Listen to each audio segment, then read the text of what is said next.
President Trump's tough talk about illegal immigration and all those ICE raids are having an impact. Illegal border crossings are down 40% since he took office.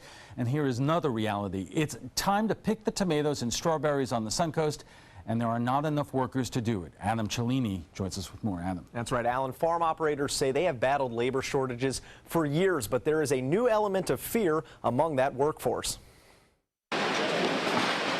West Coast Tomatoes packing facility in Palmetto is a testament to technology.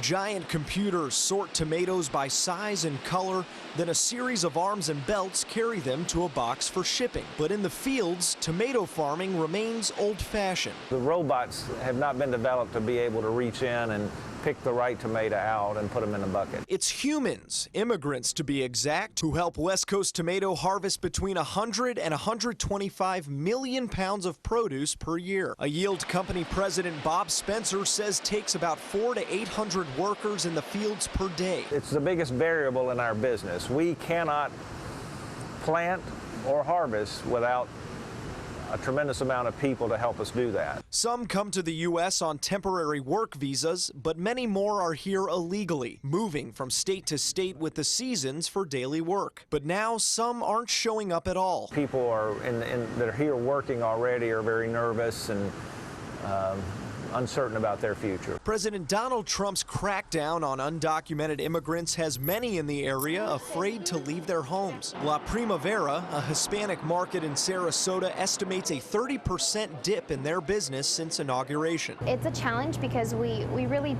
don't want people to feel unsafe here. Nada Esquivel and her family, who run a second market in Bradenton, say many families will now send one person to buy groceries for up to 8 or 10 others. They don't want the other members to really come out of the house. As the Esquivel family loses clients, immigration attorney Adriana Guzman is as busy as she's ever been. There are a lot of people that were procrastinating in taking care of the cases.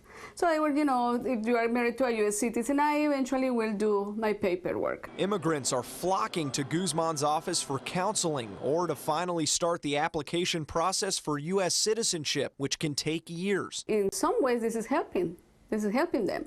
It's putting a little bit of pressure in order for them to be proactive and take care of their cases. And while there are stories of ICE agents splitting up families, Guzman says Trump is not necessarily to blame. It's not really new. I mean, the president is just enforcing the laws that are in place. But however, he is a little bit more proactive than the past administration. According to Customs and Border Protection, illegal crossings along Mexico's border have dropped nearly 40% since January. But it was the last administration, led by President Barack Obama, who deported more immigrants than any other in U.S. history, which is why a labor shortage is nothing new for farms like West Coast Tomato. As we have had fewer workers and harvesters coming through Mexico, we've seen more Haitians working in our fields, and that population has grown to probably where it today might be 30 to 50% of our workforce. The plea from those like Spencer to lawmakers in D.C. is to focus on guest worker visas along with enforcement, a program that won't secure citizenship but would secure the future of agriculture. These people coming in through this guest worker program would not be taking jobs away from Americans. They're really going to work and doing things that Americans just don't want to do anymore. And Alan, in Manatee County, crops are harvested for a farm gate value of over $240 million every year. Adam, thank you.